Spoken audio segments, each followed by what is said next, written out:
Hello అండి. అందరికీ నమస్తే. నేను దిలీప్ కుమార్. మనం కాంపౌండ్ వాల్ నిర్మాణంలో భాగంగా ఏదైతే గేట్ ఫిక్సింగ్ అనేటువంటి పద్ధతి ఉన్నదో, ఆ గేట్ ఫిక్సింగ్ అలాగే ఫ్రంట్ ఎలివేషన్‌లో మనం కాంపౌండ్ వాల్ నిర్మించుకునేటప్పుడు ఎలాంటి విషయాల పట్ల మనం ఒక క్లారిటీతోటి ఉండాలనే విషయాన్ని కూడా మనం తెలుసుకునే ప్రయత్నం చేద్దాం.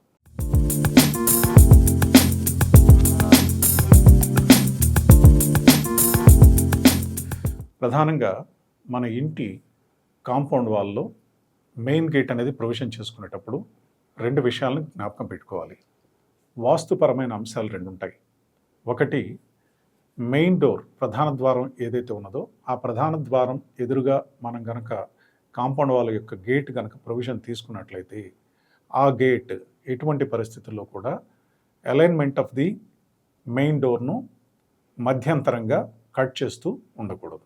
అంటే ఉదాహరణకి ఒక ఎడ్జ్ ఆఫ్ ది డోర్ గనక మనం తీసుకుని, ఆ స్ట్రెయిట్ లైన్ గనక మనం కాంపౌండ్ వాల్ వరకు తీసుకొచ్చినట్లయితే, అది ఈ మెయిన్ గేట్‌ను మిడిల్‌లో కట్ చేస్తున్నట్టుగా ఉండకూడదు. అలాగే మన యొక్క కాంపౌండ్ వాల్ గేట్ ఏదైతే ఉన్నదో, ఆ గేట్ యొక్క ఒక ఎడ్జ్ మనం తీసుకుని, ఆ స్ట్రెయిట్ లైన్ గనక మనం మెయిన్ బిల్డింగ్ వరకు తీసుకొని వెళ్ళినట్లయితే, ప్రధాన ద్వారం వరకు, ఈ లైన్ కూడా ఎటువంటి పరిస్థితుల్లోనూ మన యొక్క మెయిన్ ఎంట్రన్స్ డోర్ ఏదైతే ప్రధాన సింహద్వారం ఉన్నదో, ఆ ద్వారాన్ని మిడిల్‌లో కట్ చేసేటట్టుగా ఉండకూడదు. ఇది వాస్తుపరంగా మనం చూసుకోవాల్సినటువంటి ముఖ్యమైన అంశం. ఇది ఎటువైపైనా సరే. ఇప్పుడు మనం మెయిన్ గేట్ అనేది కాంపౌండ్ వాల్‌కి పెట్టుకునే ఏదైతే గేట్ ఉంటుందో, ఆ గేట్ అనేది బిగ్ సైజ్ ఉంటుంది. When comparing with the main door. మన మెయిన్ డోర్ ఒక 5 ఫీట్ విడ్త్‌లో పెట్టుకుంటే, మెయిన్ గేట్ కనుక 10 ఫీట్ విడ్త్‌లో పెట్టుకున్నాం అనుకోండి. సో, ఏదైతే మెయిన్ గేట్ లేదా మెయిన్ డోర్ అలైన్‌మెంట్ అనేది వన్ సైడ్ మ్యాచ్ చేసుకున్నట్లయితే, రెండో వైపు ఆటోమేటిక్‌గా అది ఒకదానిలో ఒకటి కలిసిపోయినట్టుగా ఉంటుంది. సో, దానివల్ల ఎలాంటి ప్రాబ్లమ్ ఉండదు. ఎప్పుడైతే మనకి కొంచెం అటు ఇటు ఆ అలైన్‌మెంట్ మిస్ మ్యాచ్ చేసి కనుక ప్రాపర్‌గా గనక మనం పొజిషన్ గనక ఫిక్స్ చేసుకున్నట్లయితే, ఒకటి ఇంకొక డోర్‌ను మిడిల్‌లో కట్ చేస్తున్నట్టుగా ఆ అలైన్‌మెంట్ అనేది రావడం జరుగుతుంది. అది వాస్తుపరంగా మంచిది కాదు. కనుక ఈ విషయాన్ని దృష్టిలో పెట్టుకుని మనం ఆ యొక్క అలైన్‌మెంట్‌ని జాగ్రత్తగా సెట్ చేసుకోవాల్సిన అవసరం ఉంటుంది. ఇంకొక విషయం కూడా మనం గుర్తుపెట్టుకోవాల్సింది ఏంటంటే, పార్కింగ్ ఏరియాలో మనం సెట్ బ్యాక్ వదిలిపెడతాము. ఆ సెట్ బ్యాక్ వదిలిపెట్టినప్పుడు పిల్లర్స్ మనకి ఎక్స్‌పోజ్ అవుతాయి. సపోజ్ మనం గ్రౌండ్ ఫ్లోర్ అంటే డూప్లెక్స్ హౌసో, ట్రిప్లెక్స్ హౌసో మనం బిల్డ్ చేసుకుంటున్నాము. అది ఉదాహరణకి ఈస్ట్ ఫేసింగ్ హౌస్ కనుక అయినట్లయితే, మనం ఒక 50% ఆఫ్ ది స్పాన్ అంటే మనం 3 స్పాన్స్‌తో మనం ఇల్లు గనక కన్‌స్ట్రక్ట్ చేసుకున్నట్లయితే, 2 స్పాన్స్ పార్ట్ మనము మెయిన్ బిల్డింగ్ కన్‌స్ట్రక్ట్ చేసుకొని, ఒక ఫ్రంట్ స్పాన్ ఏదైతే ఉన్నదో, ఒక 15 ఫీట్ స్పానో, 13 ఫీట్ స్పానో గనక మనము all along the width of the building గనక మనం space we created and we left it for parking అని అనుకుంటే, ఆ పార్కింగ్ ప్రదేశంలో వచ్చేటువంటి కాలమ్స్ ఏవైతే మనకు ఉంటాయో, ఆ కాలమ్స్ ఈ గేట్ లోపల డైరెక్ట్‌గా అబ్‌స్ట్రక్షన్ లాగా ఉండకోకుండా మనం చెక్ చేసుకోవాలి. ఈ విధానం గేట్ మిడిల్‌లో కాలమ్ మనకి కనిపించకుండా ఉండేటట్టుగా చెక్ చేసుకొని ప్రొవైడ్ చేసుకోవాలి. అంటే ఈ గేట్ అనేది it should be provided in between the columns provided in parking area. ఆ పార్కింగ్ ఏరియాలో ఉండేటువంటి కాలమ్స్ మధ్యలోనే మన యొక్క గేట్ అనేది ఓపెనింగ్ ఉండేటట్టుగా ప్లాన్ చేసుకుని పెట్టుకోవాల్సిన అవసరం ఉంటుంది. ప్రధానంగా మనం ఇంటికి గేట్స్ ప్రొవైడ్ చేసుకునేటప్పుడు 2 గేట్స్ ప్రొవైడ్ చేసుకుంటాం. ఒకటి మనం వెహికల్ మూవ్‌మెంట్ కోసం ఉపయోగపడే విధంగా బిగ్ సైజ్ గేట్ పెట్టుకుంటాము. అలాగే మాన్యువల్ మూవ్‌మెంట్ కోసం అని చెప్పని ఇంకో గేట్ ప్రొవైడ్ చేసుకుంటాం. ఇలా మాన్యువల్ మూవ్‌మెంట్ కోసం ప్రొవైడ్ చేసుకునే గేట్ ఈశాన్యంలో ప్రొవైడ్ చేసుకున్నట్లయితే, ఈస్ట్ ఫేసింగ్ గనక ఇల్లు మనం తీసుకున్నట్లయితే, we need to provide it in north east corner. ఆ నార్త్ ఈస్ట్ కార్నర్‌లో ప్రొవైడ్ చేసేటప్పుడు మన ఇంటి యొక్క సెట్ బ్యాక్ 5 ఫీట్ అనుకుంటే ఫర్ ఎగ్జాంపుల్ ఆ 5 ఫీట్ లోపలనే అంటే 4 ఫీట్ విడ్త్‌లోనే మనం ఆ గేట్‌ని ప్రొవైడ్ చేసుకుంటే మంచిది. ఆ విధంగా ప్రొవైడ్ చేసుకున్నప్పుడు మనకి మాన్యువల్ మూవ్‌మెంట్ కోసం ఆ చిన్న గేట్ ఉపయోగపడుతుంది. పెద్ద గేట్ ఏదైతే మనం ప్రొవైడ్ చేసుకుంటామో అది వెహికల్ మూవ్‌మెంట్స్ కోసం అంటే మనం కార్ పార్కింగ్ లేదా బైక్ పార్కింగ్ ఇలాంటి విషయాల్లో మనం దాన్ని వినియోగించుకునే దానికి వీలుగా ఉంటుంది. అలాగే మనం చిన్న గేట్ పెట్టుకుంటానికి మనకి ప్రొవిజన్ లేదు. అక్కడ 2 గేట్లు ప్రొవైడ్ చేయాల్సి వచ్చినాయి. అంటే వెహికల్ మూవ్‌మెంట్ కోసం మనకి టర్నింగ్ తీసుకోవడానికి ప్లేస్ అది సరిపోవటం లేదు. ఎదురుగా స్ట్రెయిట్‌గా మనం పార్కింగ్ తీసుకున్నాము అనుకునేటట్లయితే కనుక 2 గేట్స్ కనుక మనం ప్రొవైడ్ చేసుకునేటట్లయితే, వీలైనంత వరకు ఆ 2 గేట్లు ప్రొవైడ్ చేసుకునేటప్పుడు ఈశాన్యంలో ఉండే స్పేస్ కన్నా ఆగ్నేయం వైపు ఉండే స్పేస్ కొంచెం ఎక్కువ. అంటే కాంపౌండ్ వాల్ కన్‌స్ట్రక్షన్ లెంగ్త్ ఆగ్నేయం వైపు ఎక్కువ, అలాగే ఈశాన్య వైపు తక్కువ ఉండేటట్టుగా చూసుకుని, అంటే గేట్స్‌ని వీలైనంత వరకు we need to shift towards north direction. అంటే ఈశాన్య వైపుగా కొంచెం జరిపి పెట్టుకునేటట్టుగా చూసుకుని, ఆ వాస్తు కండిషన్స్‌ని సాటిస్ఫై చేసుకోవటం అనేది కొంచెం జాగ్రత్తగా గమనించుకుంటే మంచిది. అలాగే ఈ యొక్క గేట్స్ పెట్టుకునేటప్పుడు మనము సైడ్ ఓపెన్ గేట్స్ పెట్టుకుంటాము. అలాగే స్లైడింగ్ గేట్ కూడా ప్రొవైడ్ చేసుకుంటాం. ఈ స్లైడింగ్ గేట్ కనుక మనం ప్రొవైడ్ చేసుకునేటట్లయితే, స్లైడింగ్ గేట్స్ ట్రాక్ అనేది ప్రొవైడ్ చేసుకుంటాము. పెద్ద గేట్, చిన్న గేట్. అంటే ఇప్పుడు యాక్చువల్‌గా ఇప్పుడు మనం 12 ఫీట్ కనుక గేట్ పెట్టుకునేటట్లయితే, ఆ 12 ఫీట్‌లో ఒక 4 ఫీట్ విడ్త్ అనేది ఒక మూవబుల్ గేట్, అంటే it is fixed like side open gate లాగా ఉంటుంది. సైడ్ హంగ్ అంటాం మనం.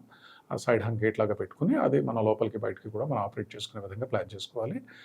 ఇది ప్రధానంగా మన యొక్క ర్యాంప్ నిర్మాణాన్ని దృష్టిలో పెట్టుకుని, ఆ గేట్‌ని మనం ఇన్‌సైడ్ ఓపెన్ చేసుకోగలుగుతామా, అవుట్ సైడ్ ఓపెన్ చేసుకోగలుగుతామా అనేది చెక్ చేసుకొని, దానికి తగ్గట్టుగా మనం నిర్మించుకోవాల్సిన అవసరం ఉంటుంది.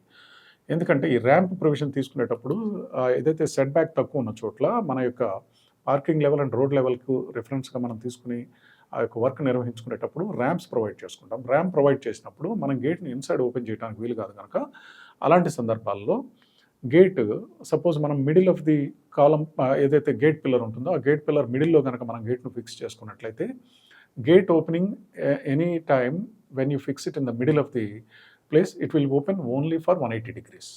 ఈ 180 degreesలో మనం ఇన్‌సైడ్ కనుక ర్యాంప్ నిర్మించుకున్నట్లయితే 90 degrees మనకు అక్కడ అబ్స్ట్రక్షన్ అయిపోతుంది. ఆ ర్యాంప్ వల్ల గేట్ అనేది ఇన్‌సైడ్ ఓపెన్ అయ్యే అవకాశం ఉండదు. ఓన్లీ అవుట్ సైడ్ మాత్రమే ఓపెన్ అవుతుంది. అంటే 90 to 120 degrees మాత్రమే మనం ఆ గేట్‌ని ఆపరేట్ చేయగలుగుతాము. లోపల వైపుకి జరిపేటప్పుడు అది ఎలాంటి ఉపయోగపడదు. అలాగే అవుట్ సైడ్ ఓపెన్ చేసినప్పుడు ఏమవుతుందంటే it will become an obstruction. అందువల్ల గేట్ మనం కార్నర్‌లో వీలైనంత వరకు outer face of the compound wall పిల్లర్‌లో కనుక మనం నిర్మించుకున్నట్లయితే, మనకి 180 degrees ఓపెనింగ్ ఫెసిలిటీ అనేది అవుట్ సైడ్ నుంచి వస్తుంది గనక, మన యొక్క గేట్‌ని పూర్తిగా మనం మనకు అవసరమైన విధంగా ఈ కార్ మూవ్‌మెంట్ కోసం, వెహికల్ మూవ్‌మెంట్ కోసం అబ్స్ట్రక్షన్ లాగా లేకుండా కొంచెం వెనక వైపు టర్నింగ్ చేసుకునే దానికి వీలుగా ఉంటుంది. ఆ విధంగా మనం కొన్ని జాగ్రత్తలు తీసుకొని దాన్ని కనుక ఫిక్సింగ్ ప్రొసీజర్ చేసుకున్నట్లయితే, లేటర్ డేట్‌లో మనం దాన్ని యుటిలైజ్ చేసుకునేటప్పుడు మన కన్వీనియన్స్ అనేది బాగుంటుంది. ఏదైతే ట్రాక్ ప్రొవైడ్ చేసుకుంటామో ఈ స్లైడింగ్ గేట్‌కి, ఇప్పుడు చిన్న గేట్ అనేది మనం పెట్టుకుంటాము.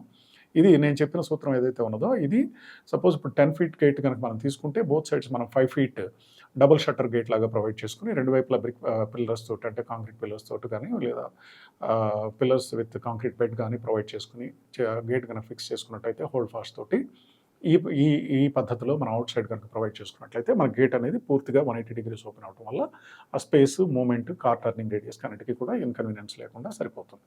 అలాగే స్లైడింగ్ గేట్ కనుక మనం ప్రొవైడ్ చేసుకున్నట్లయితే, ఆ స్లైడింగ్ గేట్ ప్రొవైడ్ చేసేటప్పుడు గేట్ ట్రాక్ ఒకటి ఉంటుంది. అలాగే అప్పర్ లెవెల్‌లో ఆ కాలమ్ మన ఏదైతే బ్రిక్ వాల్ ఉంటుందో, ఆ బ్రిక్ వాల్ పిల్లర్‌లో మనం ఒక టాప్ లెవెల్‌లో కూడా ఒక సపోర్టింగ్ ఛానల్ కూడా ప్రొవైడ్ చేసుకుని, దాని మూవ్‌మెంట్ ప్రాపర్‌గా ఉండేటట్టుగా ఎన్హాన్స్ చేసుకోవాలి. అలాగే ఆ ట్రాక్ కింద బాటమ్ ట్రాక్ ప్రొవైడ్ చేసుకునేటప్పుడు, అది ఏ లెవెల్‌లో స్టాప్ అవ్వాలి అనేది కూడా ఒక స్టాపర్స్ ప్రొవైడ్ చేసుకోవాలి.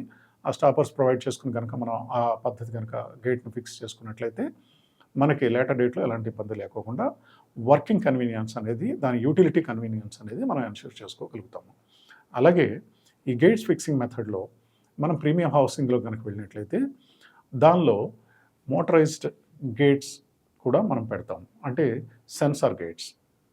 ఈ సెన్సార్ గేట్స్ అనే పద్ధతి కనుక మనం తీసుకున్నట్లయితే, అది we can operate it with remote. మన రిమోట్ తోటి మన సెక్యూరిటీ పర్సన్ కానీ ఎవరైనా ఉన్నప్పుడు వాళ్ళ దగ్గర కానీ, లేకపోతే మన దగ్గరే ఒక రిమోట్ లేదా త్రూ ఫోన్ కూడా మనం దాన్ని కంట్రోల్ చేసుకోగలిగేటువంటి సెన్సర్ సిస్టమ్ అనేది ఈ రోజున గేట్లో అవైలబిలిటీ ఉంది. అది ఆ గేట్ సైజ్‌ని బట్టి, మన యొక్క గేట్ వెయిట్‌ని బట్టి, దానికి సంబంధించినటువంటి ఆ మోటార్ కెపాసిటీ అనేది ఉంటుంది. అది ఇట్ స్టార్ట్స్ ఫ్రమ్ 1,00,000 ఆన్వర్డ్స్. అది మన యొక్క రిక్వైర్మెంట్‌ని బట్టి మనం కట్టేటువంటి ఆ హౌస్, అలాగే ఆ ప్రెమిసెస్‌లో మనం పెట్టదలుచుకున్నటువంటి గేట్ సైజ్, దాని అన్నిటి మీద ఆధారపడి కాస్ట్ అనేది వేరీ అవుతూ ఉంటుంది. ఇవి లగ్జరీ హౌసెస్‌లో మనం చూస్తూ ఉంటాము ప్రధానంగా. సెక్యూరిటీ గార్డ్ ఏదైనా కార్ వచ్చేటప్పుడు కానీ సౌండ్ చూసి మనకి ఆన్ చేసి గేట్‌ను ఆపరేట్ చేయడం అనేటువంటి మెకానిజం కూడా మనం ప్రొవైడ్ చేసుకోవచ్చు. ఇవన్నీ లేటెస్ట్‌గా వచ్చినటువంటి ఫెసిలిటీస్. మరిన్ని విషయాలు మరో వీడియోలో మనం తెలుసుకునే ప్రయత్నం చేద్దాం. ఈ వీడియో కనుక మీకు నచ్చినట్లయితే please like, share and subscribe. Quote of the day: winners don't wait for the motivation, they create it. Thanks for watching.